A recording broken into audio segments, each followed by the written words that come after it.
Dando sequência, então, à nossa gravação anterior, eu quero apresentar agora a ordem lógica dos acontecimentos na vida de Davi, né? E as referências estão em 1 Samuel, no capítulo 16, versículos 14 até o versículo 20, e depois no capítulo 17, versículos 12 ao 15, né? Aqui, nessa primeira parte, fala do momento em que ele frequenta a corte tocando para Saul. Não vou ler todos os versículos, mas os principais. No capítulo 16, versículo 14, diz: Depois que o Espírito do Senhor se retirou de Saul, um espírito mau, vindo da parte do Senhor, o atormentava. Então os servos de Saul lhe disseram: Eis que agora um espírito mau, enviado por Deus, está atormentando o Senhor. Então eles disseram o seguinte, assim, versículo 17, Saul disse ao seu servo: Então procure um homem que saiba tocar bem a harpa e traga-no para cá. Aí um dos moços disse: Conheço um filho de Jessé, o belemita, que sabe tocar harpa, e o Senhor Deus está com ele. Aqui eu estou lendo as partes relacionadas com o assunto, né? Saul enviou mensageiro a Jessé dizendo: Mande-me o seu filho Davi, aquele que está com as ovelhas.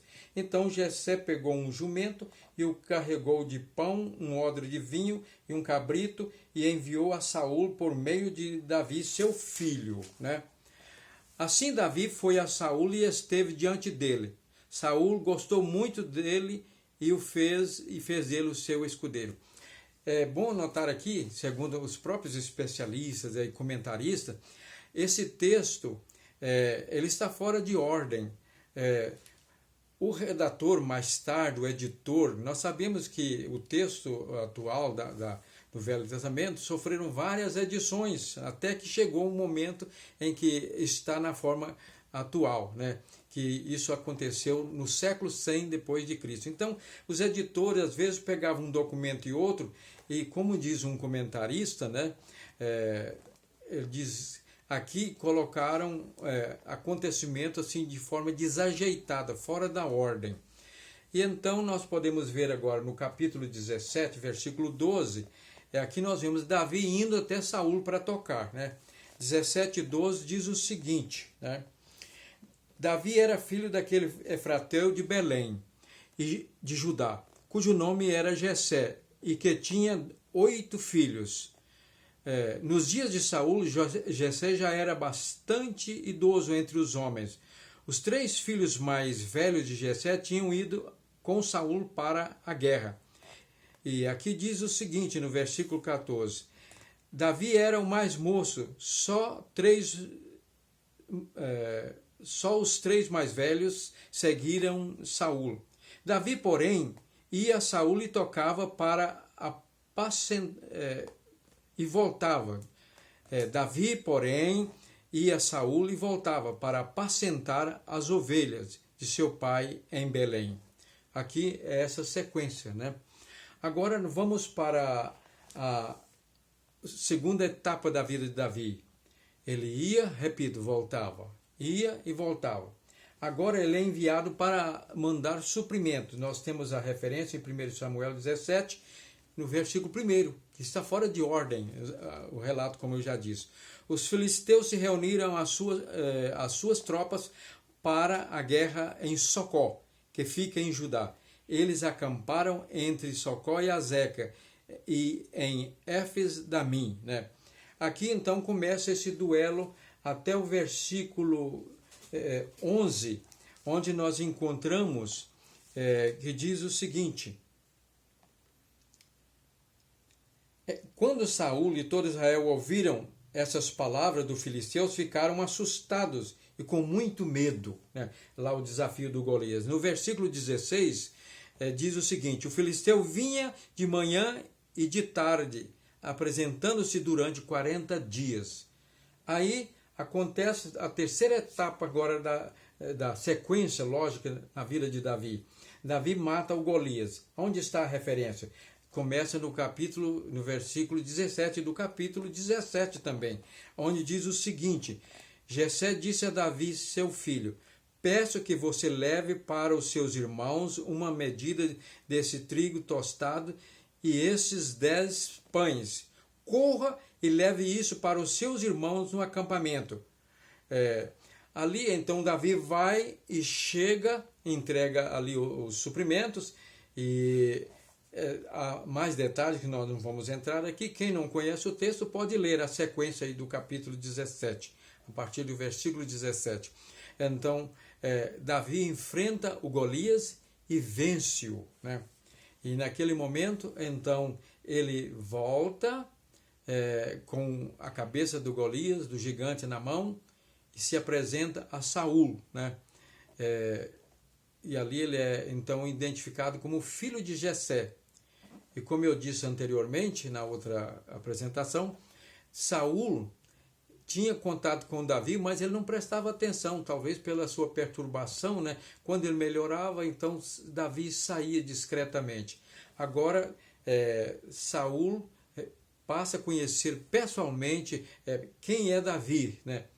E o incorpora no seu exército como escudeiro, e depois ele passa a ser então capitão, né? Comandante oficial de um batalhão ali no exército de Israel, e enfrenta as guerras, e ele sempre sai e faz as batalhas de maneira vitoriosa. E assim surge a outra guerra posteriormente, que é essa em que depois de enfrentar lá o filisteu, no hebraico diz Davi enfrentou o filisteu, né? No singular, mas ali está falando no sentido de o povo filisteu.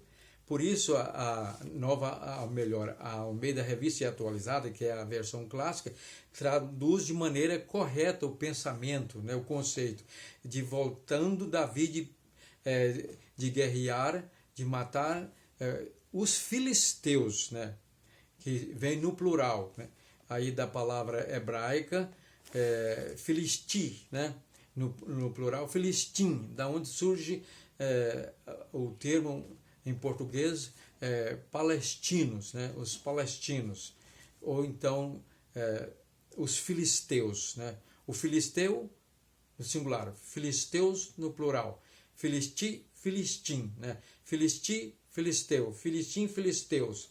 Daí vem, repito, a palavra, o nome Palestina, né, porque a letra que tem o som de P e F no hebraico é a mesma letra, né?